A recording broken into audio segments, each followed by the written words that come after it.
Hey everybody, I'm Greg Cangelosi, the chairman and co-founder of Betamore, and welcome to our first live session of Founder City. We're very excited about this new format of event and all the great talks we've got coming up. Make sure you check out all the sessions that we have coming up between now and the end of May at www.foundercity.com. We're thrilled today to be presenting a panel on raising institutional capital. Combined, our panelists here today represent over $150 million in capital raised and invested. They bring hard-won expertise to the topic of raising institutional money. Today's panel is curated and hosted by Founder City sponsor SmartLogic, a local custom web and mobile development shop who have been amazing community partners and supporters over the past decade and a half.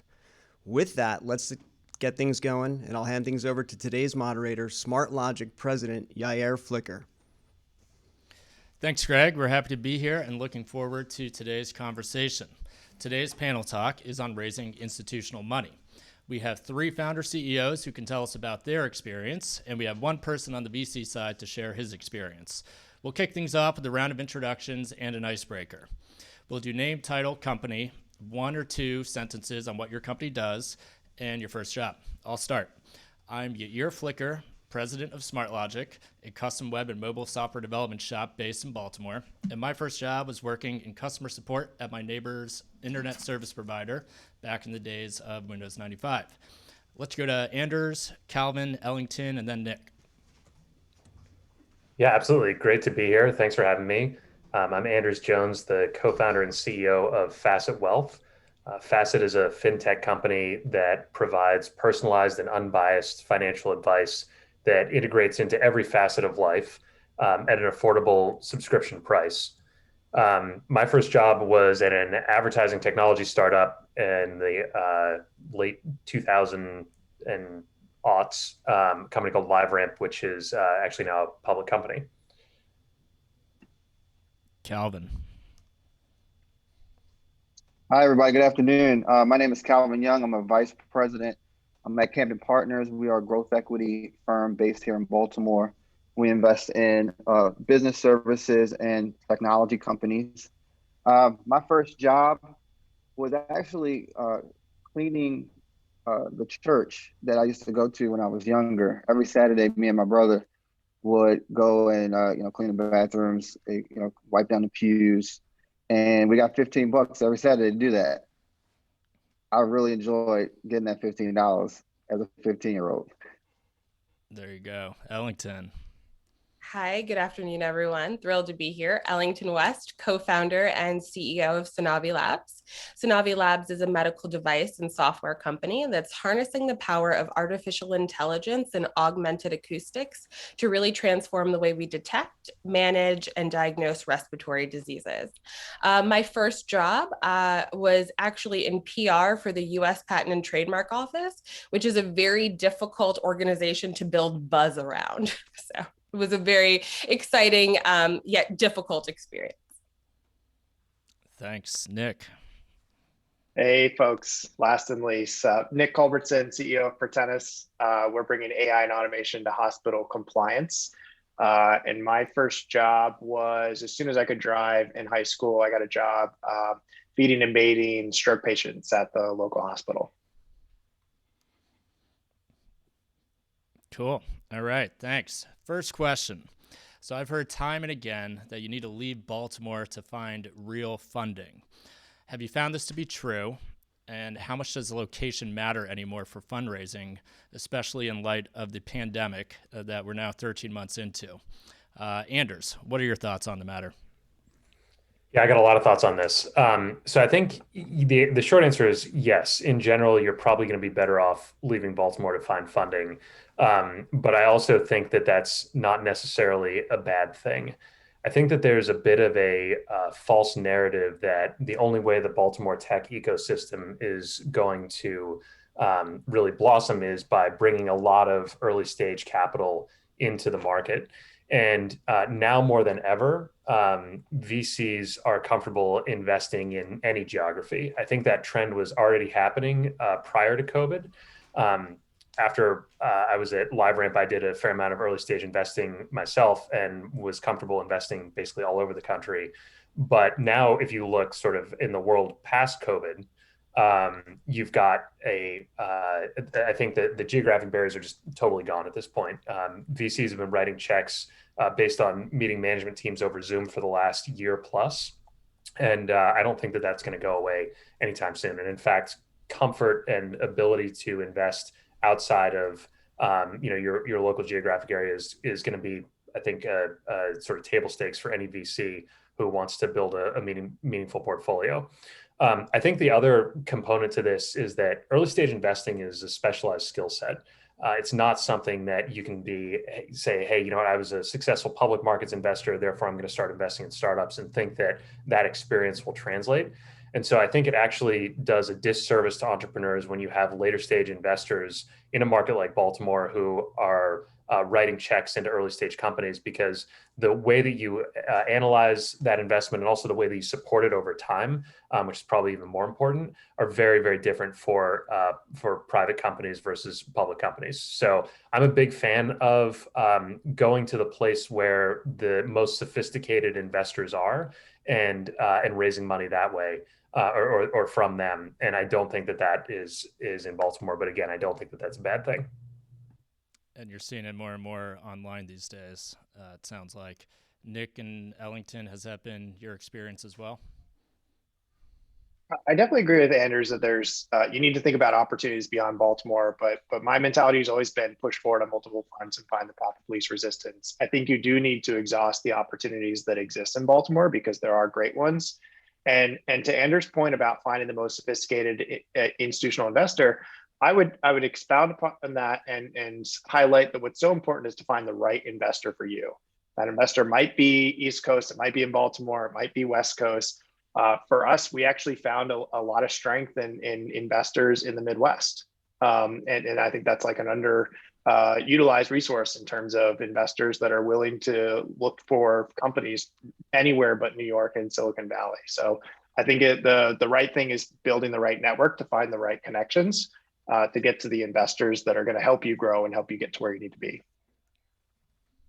Yeah, I completely agree with that. And I'm also very optimistic because I'm seeing this great transition locally when it comes to early stage investments and groups coming together and recognizing that Baltimore investment does need to be at the forefront for our early stage companies. When I think about like Mac and when I think about Jamie from Surge, we're really starting to see people show up for early stage companies in ways that they haven't before. Calvin, how has the equation changed for you on the funding side, given COVID and just macroeconomic trends? Yeah, I'll say when we do diligence on companies, and albeit some of ours are, probably a little later than very early stage, we used to do a lot of in-person meetings that we aren't doing anymore. If we found that Zoom works just fine, to Andrew's point. And also to Andrew's point, who you take money from definitely matters. But there's a value to your investors being close. So, it is valuable to go out and look. It is okay to be in Baltimore and have investors that are not in Baltimore. But if you're able to find the right investor and that investor be close, there is value to being able to have quick meetings and for them to be able to give you check-ins or mentorship or just go out to drinks, obviously in a safe way right now, especially for early stage companies, because those companies, more than even later stage companies, really, gain a lot from that mentorship from the right investor. What is an early stage company? Is that before Series A? Like, what would you consider an early stage company? Yeah, I would say before Series. Well, I'll say if a company has less than $1 million in revenue, in general, you're early stage. Now, from there, you can cut it up to pre-seed, which maybe let's say less than 100,000 in revenue, or you're just starting. Pre-seed would also encompass companies that have only taken friends and family money, or if you've gotten money in Maryland from the Builder Fund. If you're crossing that threshold past 100,000 in revenue annually, then for me, I would say you're sort of in the seed stage round and then approaching what would be a Series A. But all three of those sections from our perspective would be Series A. And I mean, excuse me, not Series A, but early stage. I'm not sure if anybody else thinks the same or has any differences. Got it. That makes sense. Sound So good? next question. Oh, go ahead. So can I just add another point? I think there's actually, I think I might expand the definition of what we're talking about in terms of like support and supporting and helping and mentoring a company, because I think obviously capital is super important, and I think having good investors is super important. But there's another thing that is less talked about, which is having mentors of on the operating side, folks that have been through the startup life cycle before. It's so critically important when you're starting a company. It's a very, very different skill set than what you learn in a big company. And I think that's another really critical component of an ecosystem, is having enough of those folks around. And I think, again, a benefit of what COVID has changed in the workplace is that it's easier and easier to find those people, and they don't have to be local as well. I mean, one of my favorite stats is that I think the Y Combinator class, the latest Y Combinator class, is 350 companies. It was all totally virtual. Those are companies all over the world. And so it's great that you can now get that level of expertise and you don't have to move to Silicon Valley for it. And I'm very bullish that knowledge and advice and mentorship is going to disperse across the country and the globe in the coming years. So Anders, you're a second-time founder CEO, correct? I wasn't the CEO last time, but Okay. I've been through the watch cycle, the spin cycle of startups before, for sure. Got it. And Nick and Ellington, you two are first-time founder CEOs, or this is the first company that you founded, if I'm not mistaken. What mentors have you found, and how do you go about finding mentors to talk, as Anders said, to help you through the process and help you think about how to grow your business? Go ahead, Al. Thanks. I mean, I'm finding mentors everywhere that I can, whether it is a judge from a pitch competition to a local champion. It's really about who has already walked the path that I am preparing for. And I think a great example of that is, we just are getting ready to close our seed round and gearing up for, a 15 million A. And the fact that I had the ability to talk with Nick, for example, and have these one-on-ones of really saying, okay, Nick, in Baltimore, as a Baltimore CEO, you've already done this. What do I need to look out for, and where should I move, and what do I need to protect myself from? And through our conversation, it then led to other people who might be involved and might be able to help. So it's really this beautiful snowball that we have. I think that when you connect with the right people and you're clear on what your mission is, making sure that that's in alignment with kind of their thesis and who they are, I think will then just open you up to their networks. And for me, that's what's really been invaluable, because as a first-time founder, there are so many things that admittedly we just don't know yet. I would add on that how important the mentorship component is, and how diversity and variety in mentors is so critical. You want someone who's just a stage in front of you. You want someone who's done this 10 times. You want someone who's in a different industry. And I think it's important when you think about mentorship and collecting the mentors to really respect the privilege that comes with your mentor network. I know I was very fortunate to be in the Hopkins ecosystem as a med student at Hopkins and part of the Tech Ventures organization and Dream and other initiatives that helped me connect into various fellow entrepreneurs or seasoned investors in the Baltimore community and beyond. That really helped me set up for success. And so I also really appreciate when entrepreneurs reach out cold and say, hey, I need help. And I always try to find opportunities like that to pull people in and pass it forward, because not everyone has the same access that we might have had. And it's really important to push it forward. So speaking of access, last year, under 3% of VC went to Black-led startups, and under 3% went to woman-led startups. So this is a question for all of you.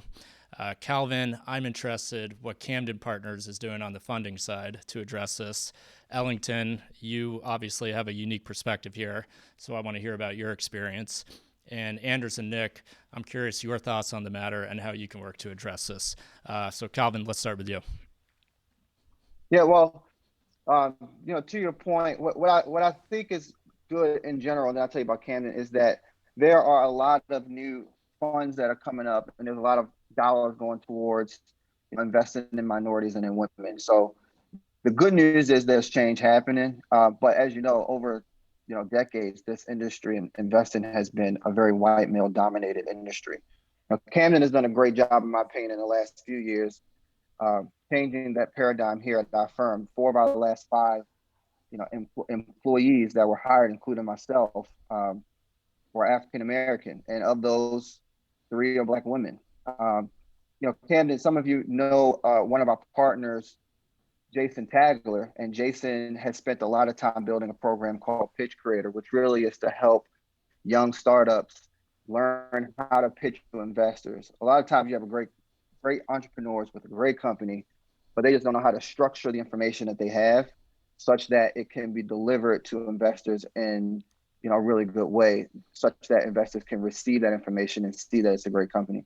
It's really important that you structure your information well, because investors are seeing hundreds of pitches, and if your pitch isn't a good pitch, again, your good company can not get the funding that it deserves. So Pitch Creator helps to change that by being an online set of tools and videos that teaches you exactly how to pitch to investors. And the third thing that Camden's doing is we're actively looking for people of color who fit our investment thesis, and have companies that they're excited to grow. Now, our last investment was a company called Rashal Imaging based in Houston, and it's founded by people of color. We just hired a new CEO to join the team at that company, and we hired an African-American man to be the CEO. We used a Black partner at a executive search firm to lead that search. We used a Black lawyer when we did the deal. So there's a number of different things that as investors we can do, not just in finding the right people, but also in all the other things that we have to do to make a deal happen, to get people of color engaged into investing, and to make sure that our funnel and our pipeline includes people of color and women. Yeah, that makes sense. Making sure that the service providers are diverse as well. I'm curious, Calvin, do you look at these metrics like when you do a portfolio review? Are you looking at how many women-led and Black-led startups? Is that something that you do and you're seeing across the industry as a whole? It's not something that Camden has traditionally done, but we've started to do that now, because we see in our founder, David Warnock, as many of you know, is a very progressive individual, has decided that it is something that's important for us to do, and frankly, for us to be at the forefront of. I think in general, the private equity firms, from what I have seen, are not necessarily moving in that direction as much as maybe venture capital is. So there's still a lot of work to be done. But there are folks like us who are doing the good work of trying to make it happen and being change agents. Yeah, that's great to hear all this stuff that you're doing at Camden. Ellington, would love to open it up to you and hear about your experience. Yeah, sure. I think that what Calvin said is really important. I think that there is now a conversation and work being done to really shift and move the needle in the right direction, because while yes, only 3% of VC funding was invested in Black and women-led companies, only 0.64% of VC funding was invested in African American female-led companies. So, and that's a 4x increase from 2018. So, like, full stop, this is a crisis. And I think that we're all aware of it, but what we have to recognize is that what do the female African American founders and female founders do right now? While we're waiting for institutions to catch up, we still have companies to run, and that they still require capital. So how do you navigate in that space, I think, is really the conversation we need to have to ensure that the companies that exist now survive. And so for me, my cap table and my approach was very unique. I knew the odds that I was up against. So when I look at least for our seed round 80% of my investors are either female or minority. And the rare VC that we do have on our cap table in that seed round is really an impact investor who has a health care background, who realized, you know what, let me invest out of my space because I recognize the value that this company really has and what the technology can bring. And for me, that was a really unique experience because we were able to shift and shape where people might generally or typically feel comfortable investing and pull them out of that comfort zone and introduce them into our space, which is something new because it's difficult, I think, to bring not only a new technology to market, but also to do it with an unconventional leadership team. So we have these two challenges that we're up against. So we did have to really take this unconventional approach, which was utilizing the benefit of our network. And as a Black woman, frankly, the fact that I had this network is unique in and of itself. And I have to be conscious of that privilege. And so for me, I know the responsibility that I have ahead of me of not only executing and beyond the expectation, but to then position myself to sell my company to then be able to contribute to these funds, right? Because that's the pipeline that we need to create. And that's where the focus is. And I think that everyone on the panel has an understanding of the sense of responsibility that they have to contribute to solving this problem, because we are not going to get anywhere unless we really fully pause and put all of our resources into the founders and leaders who have the path and have the talent, but just simply don't have the capital. And I do think it's beyond just the way that they package the information. It's also about their access to those funds and those people. And that's what we also need to really work together on in terms of infrastructure, is making sure that the access is really achievable for founders like me.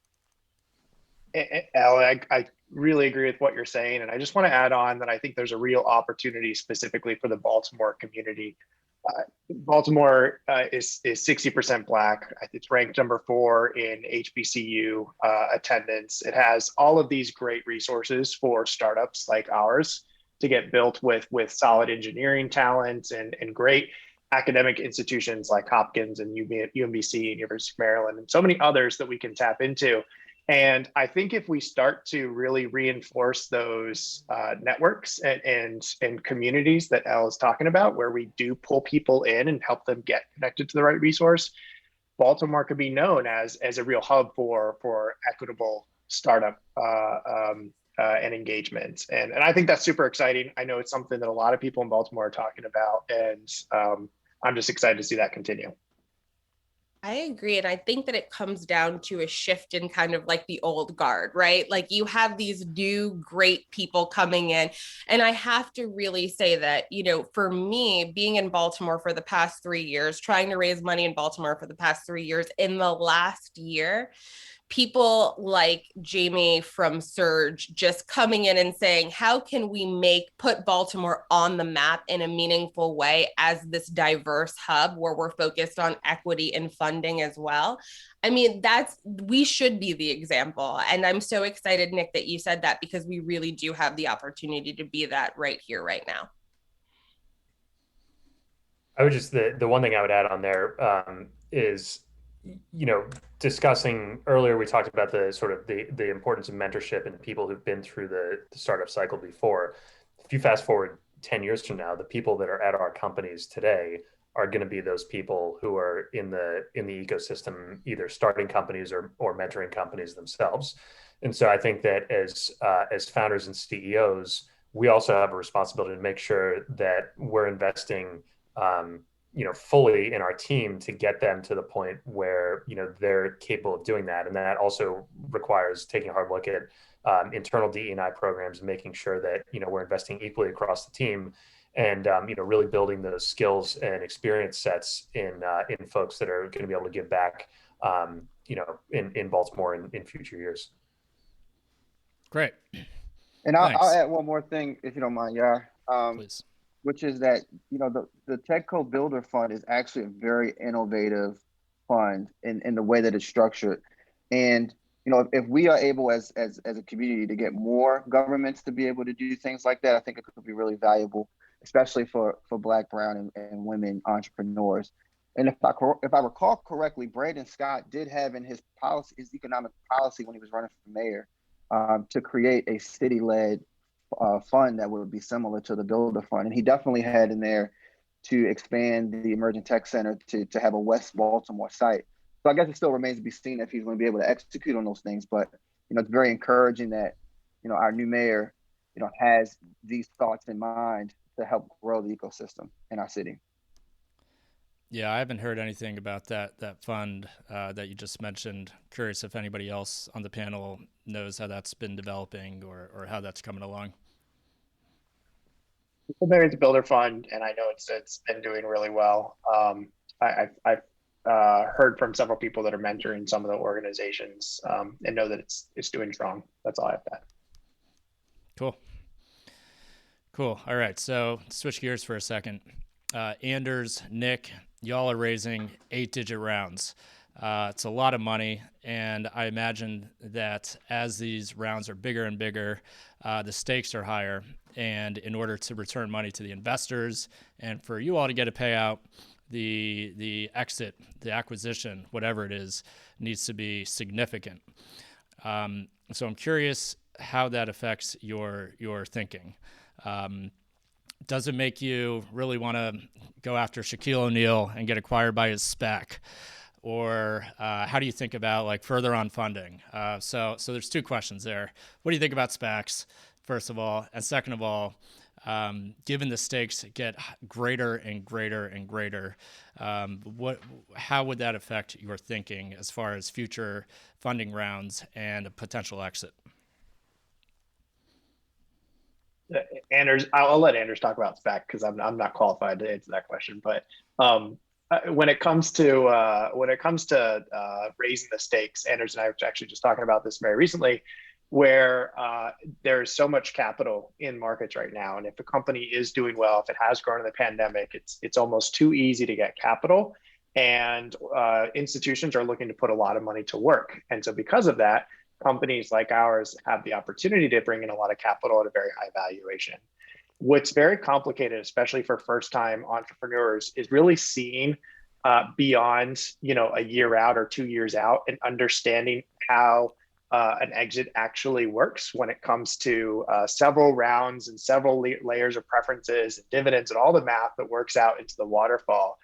You may be setting an expectation with the rounds that suddenly requires you to exit at an astronomical level to actually benefit you as an entrepreneur, your early investors, your teammates that have equity in the company or stock options. And so it's really important to remember that the goal is not to get the highest valuation possible. I know in the public markets, you want to just optimize stock value, but as a startup, your goal is to build value. It's to grow the business and to build revenue. And that doesn't necessarily mean getting the highest valuation or raising the most money. And so I remind myself constantly that you want to bring in the right money to do what you need to do to be successful and have the right partner to do that, and not just chase the biggest check and run wild with that. Nick, can you walk us through that? So I know one pitfall of getting a high valuation is that it might hurt your chances of getting a follow-on investment if you have to have a lower valuation for the follow-on investment. But if you're going to go for an exit, what would be the potential downfall of getting that high valuation too early? Well, having a really high valuation may imply that you need to, I'm just going to make up some numbers. Say you have a $100 million valuation and your investors are looking to get a 4x return. That means you need to sell at least greater than $400 million. But even if you do that, most of that is going to be going towards that senior investor who has that preference in the cap table.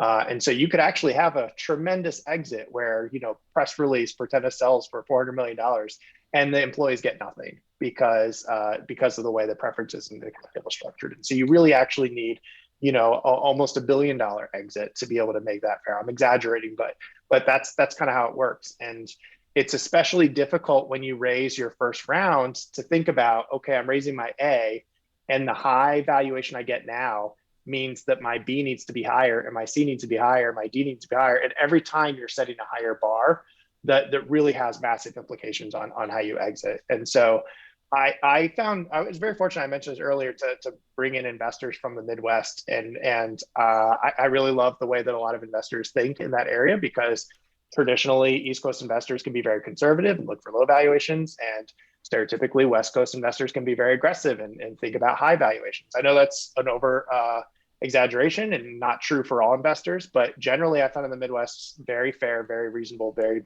middle of the road valuations that make sense for the investor, make sense for the founders and the company overall. And so I think whoever you're working with, it really just comes to evaluating what makes sense to get to where you need to go. Well, I'm really happy to hear that, Nick. I grew up in Ohio, and I do like to think that people in the Midwest are nice, kind, reasonable people. So that all checks out. Anders, do you have any thoughts? Yeah, I think a couple of points to hit here. One is, so there's definitely the sort of, bottoms up approach to like, okay, if we raise at a certain level and the investors have certain liquidation preferences, then there's, sort of a minimum deal size that we need to get in order to make money. The flip side of that is that when you start getting into the M&A world and you think about, okay, who the buyers are, the more your price goes up, the fewer options there are. And it's really, really hard, even at the biggest companies, to get a multi-billion-dollar deal done on the acquisition side, unless you're a public company and there's some sort of like, fair market price that they can point to and say, okay, here's the market price. We got to put a 30% premium on that. And we feel like that's fair, as opposed to like, how do you actually value a private company at $5 billion when there are no market comps? So there's tension on both sides of the equation there. You'd asked about SPACs. We're definitely in a SPAC bubble. Like, I think that's that's as close to being true as you can say that something is true. It's a sort of new sexy thing that a lot of people are raising SPACs.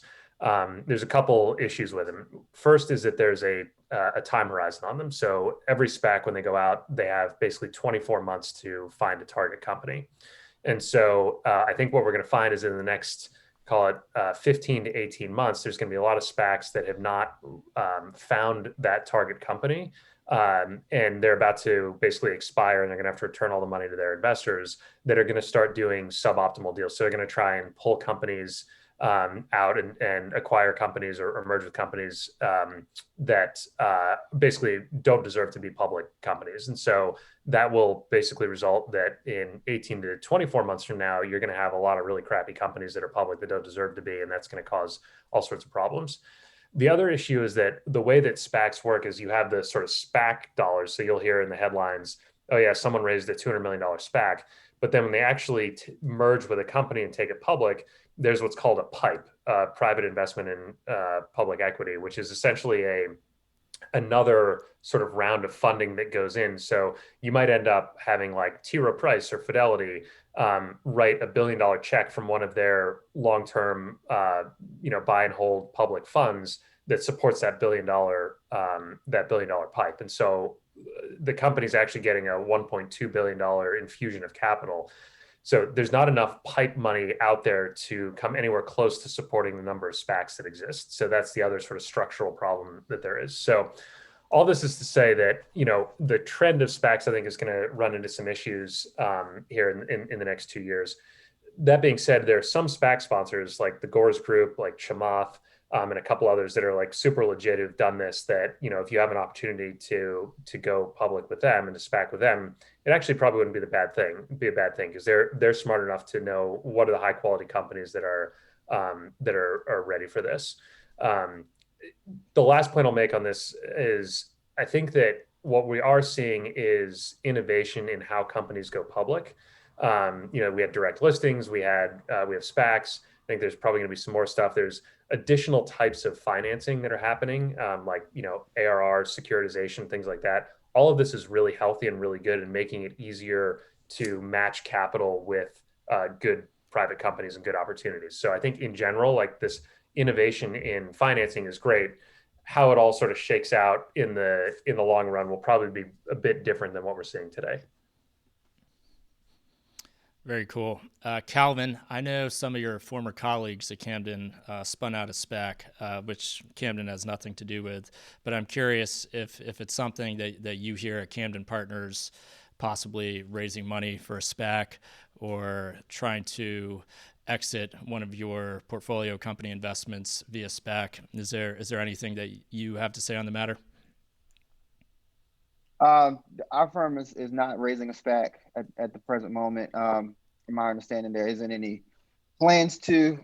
If a SPAC is a good opportunity for a company to exit, then I think it's definitely something that we will encourage the company to consider, or any company to consider. But my personal opinion, not Camden's opinion, on SPACs are that, sort of to Andrew's point, there's a lot of money out here. And folks, a lot of people who have money have a lot of money and they don't know what to do with it. So they're trying to do things like SPAC in general. So, so long as folks have money, they're going to try to put it to work. And that's what's happening. We shall see if it maintains itself. So back on the fundraising topic, Ellington, I know you've been able to secure funding through means other than venture capital. Can you tell us a little bit about that and how that's worked for your specific company?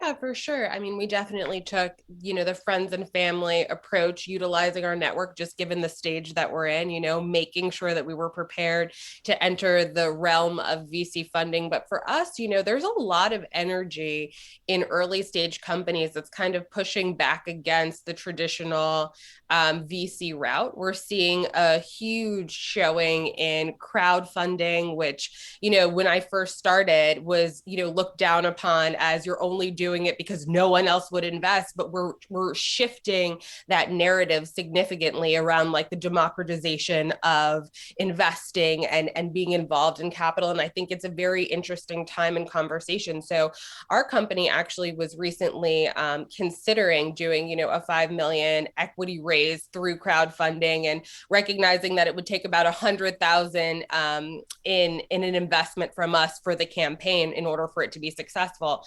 And for me and my team, we really pushed against it simply because we recognize the value in our investors beyond their capital, right? For us, it's about the strategic placement that we need. And for me, it's really ultimately about distribution and having that community. So for us, we thought that strategics was the better route. But for a lot of companies at my level or who are early stage are definitely exploring these new routes, specifically crowdfunding, which I think is very exciting. And with them kind of lifting the limit from 1 million to 5, it's also giving people more runway and opportunity that they needed when they were not able to go the traditional route. So, as we explore this, I think that we might focus on a hybrid approach because we definitely want the benefit, as I mentioned, of the strategics, but we also want and need quick capital. So it's a fun game that we're playing and really understanding what the best path is. But in my position, I think it's always great to have options, and I really appreciate being able to run down different things to consider as we grow. Cool. So as you've taken on new funding rounds and your companies have grown, surely reality has diverged from business plans. How do you balance things like, for example, reforecasting revenue and profitability targets within the reality of executing on business plans when so many things are uncertain? That's a great question. Is it a team question? Because I can dive in. For any of you. I think it's all about the pivot, right? I think that it's about the informed strategic pivot, because that's where we all that's where we all are. I mean, certainly for us, we didn't expect or anticipate a pandemic that completely shut down all of our, European sales opportunities. We didn't expect that. That was not on my to-do list for 2020 or 2021. So for us, it was really about refocusing and having honest conversations with our investors. I look at them as a part of my team. So what does that mean? I'm updating them, good, bad, or ugly, every month. I'm getting feedback. I'm having touch points, because if they're constantly updated and there's full transparency, they can actually jump in and support and help when we're trying to tackle a new issue. So I think of all of my investors as an extension of my core team. And for that reason, they are on pace with us at every moment. And that has been probably one of the greatest gifts that we've had, is that I haven't had to update them with anything terrifying, because they've been a part of every development that was happening in real time.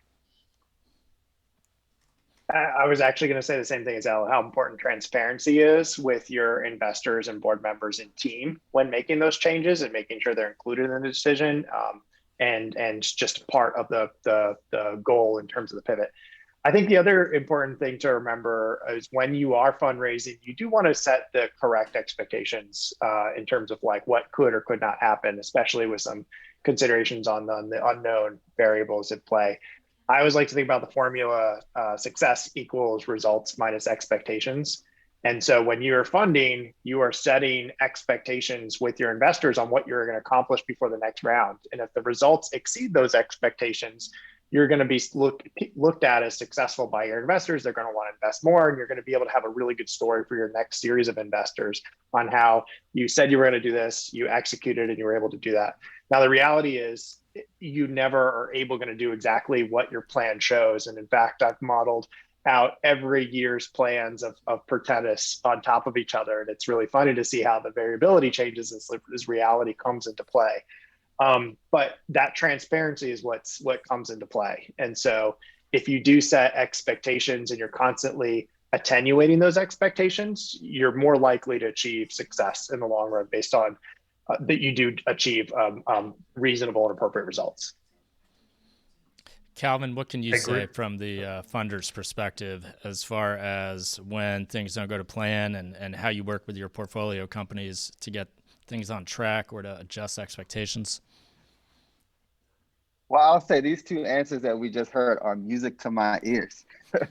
You definitely want entrepreneurs who are and CEOs who are telling you about things before they're happening, as they're happening, as opposed to waiting or trying to sugarcoat. The toughest situations are situations where we're finding things out later, or we're finding things out because the actuals come out and it wasn't something that was expected, or at least anticipated by the founders. Now, with that said, to the point of COVID, there's always things that's going to happen that you don't know. But if there's a culture and a relationship between investors and the entrepreneurs of great communication and of reaching out when you need help, it allows us to be able to find ways to be proactive, especially if it's something that eventually requires additional capital. We can put the additional capital and we can help bring in other partners. We can help bring in other operators who can be helpful in solving problems. That's what we want to do. We want to give you the tools that you need to be successful, be it capital or otherwise, as investors. Cool. Calvin, what does it mean for an investor to be lazy? Oh man, I have thoughts on here. I think in general, I think a lot of investors are lazy, and I think a lot of investors are lazy because, they don't do a lot of the work to really see if a good entrepreneur is a good entrepreneur, and if a company is a good company. I think that's precisely why you see, going back to a previous question, why only 3% of dollars goes to Black-led companies and only 3% of dollars goes to women-led companies.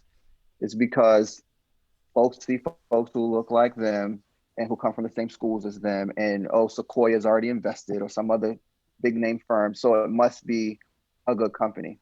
It's funny, I was actually recently having a conversation with another investor, and they call themselves the dumb money because they're not actually doing the diligence. They're sort of piggybacking on the work that others has done, and that's an investment thesis that can work, that can get you really good returns, but it doesn't get you the outsized returns that you can get if you find the diamonds in the rough. And I think that's what we try to do. We like to find good entrepreneurs and put work in with the entrepreneurs to help them to make their company great. And frankly, in general, when you get to a growth stage, that's the type of investor you want. And even in early stage, you want investors who are going to be with you in the trenches and who are going to find ways to be helpful. And to the point I just made, to help you have the tools you need to be successful as you build your company, not just give you capital and wait for you to give them 3 times their money. Cool. Could I just add Please. on to that real quickly? Important lesson that I've learned, and I always pass on to entrepreneurs, is that the difference between a bad investor and a good investor is that a bad investor likes to act as an operator in your business and really get involved in terms of like trying to steer and drive, where a good investor really empowers the entrepreneur team to drive forward and give them the resources to be successful. The difference between a good investor and a great investor is a good investor gives you capital and a great investor gives you all those thoughtful resources that many investors pitch along the way, but often don't come through with after you actually close the deal. And so that's why it's so important, working with an investor is more, you are more locked in with an investor than you are through marriage. Like it is harder to break off with an investor than it is to break off a marriage. And so keep that in mind when you sign up an investor. If you haven't done your diligence against the investor as much as the work that Calvin is talking about that a good investor needs to put into research in the company, you could end up in a relationship where you actually don't have the right, you don't have the aligned goals or expectations on what you're trying to do with the company. And if you don't understand that from the investor, you could end up in a situation where you're really frustrated or having a lot of challenges that you can't get out of because that's part of the cap table and they're part of your team. Nick, how often are you talking and meeting with your investors? And can you give us a rough order of magnitude, how many investors you have? Are we talking like half a dozen here, or are there a lot more on the cap table from, say, friends and family and seed round? Yeah, so I have a healthy spectrum, I would say. We have about 12 angel investors, and these angel investors, I would say, are all really good investors in that they invested capital. They are available if I have any questions or need support, but are otherwise just completely hands off. We have, I'd say, 6 venture capital funds that have invested at this point. 5 venture capital funds that have invested at this point. And I would say they are all good or great investors. We all meet on a monthly basis. We have board meetings on a quarterly basis, and several of them I talk with every other week just to go through deal challenges, to talk about hiring issues, or to talk about connections that I'm trying to make in the community or how they can be helpful. And those are the best kind of investors, the ones that are just like, hey, how can I help? Let me know what you're trying to do. Let me know what you're going to try to accomplish. I'll get behind that.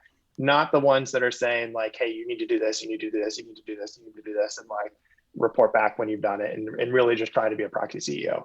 I've heard horror stories from companies that have that experience. And that's, again, why I encourage companies to really do the diligence when they're talking to investors. Because when you have good ones, it doesn't feel like a conflicting relationship. It feels like you're on a team. It feels like you're trying to accomplish the same thing together, and that you are really maximizing each other's value in the relationship. Cool. Anders, what can you tell us about how often you're meeting with your investors and what those meetings look like? It's almost identical to what Nick said. We've got a handful of sort of individual seed and angel investors. We have 2 institutional funders, one of whom is 95% of the capital in the business. We have monthly check-in calls. We do board meetings every 2 months, I think, at this point. And generally fairly hands off. I like to think of them as like a pull resource, not a push resource. And that, I think, is really what you're looking for. There's a really interesting nuance though, because the best investors have tremendous experience from a different angle, which is that they see what works and what doesn't work. And so I think being smart about you want to have the room to run as the management team to do what you think is best for the business, because you're certainly the ones closest to it. But at the same time, you also want to discount the pattern matching and the sort of broad set of data that investors see. And so figuring out how to sort of pull that in when necessary, but not have too much of it and not let it, sort of cloud your judgment when you bump it up against what you know to be true about the business. There's an art there for sure. But yeah, that's that's, I think there are a lot of different ways to like really fully utilize your investors. And it's worth being intentional about how you're going to do it. Cool. And Yeah, Ellington, just on the go ahead. sorry, real quick, just on that push versus pull and the resources that investors have. My favorite thing that investors do is when they say, "Hey, I've seen the situation you're in with other companies in our portfolio. Let me introduce you to them, and you can get perspective to see if there's something you can learn from their experience." That's the kind of the resource that is super helpful. Cool. Yeah, Ellington, what can you tell us about how often you're meeting with your investors and what those meetings look like? Yeah, so I have a ton of investors. So it's a bit difficult for me because I have 26 friends and family, and then three angel investors, one VC. So I kind of have really parsed it out to those that want to be involved, that I know have tremendous interest and ability and also domain expertise. That's really what I focus on. So I would say of all of my investors, we have just a monthly letter that goes out, but of those that I want to and need to engage with, that's usually an every other week phone call where they are ready and willing and just as excited as my core team is to be involved. So Cool. All right, so that's about time. Before we wrap up, we want to give each of you an opportunity to use this platform to make any asks of the audience. Pitch us on something you're excited about, self-promotion, whatever you'd like. Nick, why don't we start with you? Yeah, I've been really excited about working with a bunch of other Baltimore entrepreneurs and tech leaders around an initiative called Baltimore Tracks. There are so many resources in Baltimore connecting companies to opportunities to create a more diverse workforce. And I think the missing puzzle is entrepreneurs like myself taking advantage of all those resources. And so Baltimore Tracks is an initiative that's bringing together companies like mine and others in the area that are just committing to take actionable steps, meaningful steps to continue to build diversity, equity, inclusion, and belonging in their company, not for the benefit of the company, but also the benefit of the community overall. Great. Ellington, anything from you? yeah, I think that I have a huge focus and commitment on the pipeline of Baltimore talent that we need to really support that's coming behind us, right? And I'm talking about our high school and elementary school students who have this great focus or desire to have careers in STEM, but are looking for the direction and mentorship. And what really stands out to me is a project, the Ingenuity Project, that is producing some of our best and brightest students who are always looking for mentors, always looking for support. So I think that as we all seek mentors to help pull us, it is our responsibility to start young and reach back. And so that's a highlight and something that I encourage all of you to take a look into. Great. Calvin? Yeah, I would just encourage any entrepreneurs that are looking to raise money to go to www.pitchcreator.com and use that resource to help you understand how to pitch to investors.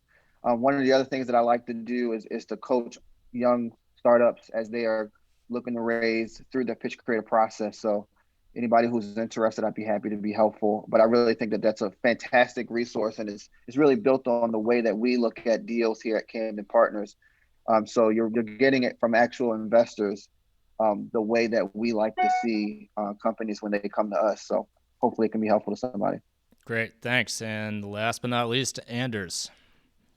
Yeah, so mine will be a combination of all the three. First of all, Facet is a proud member of the Baltimore Tracks initiative as well, so would add my plug for that.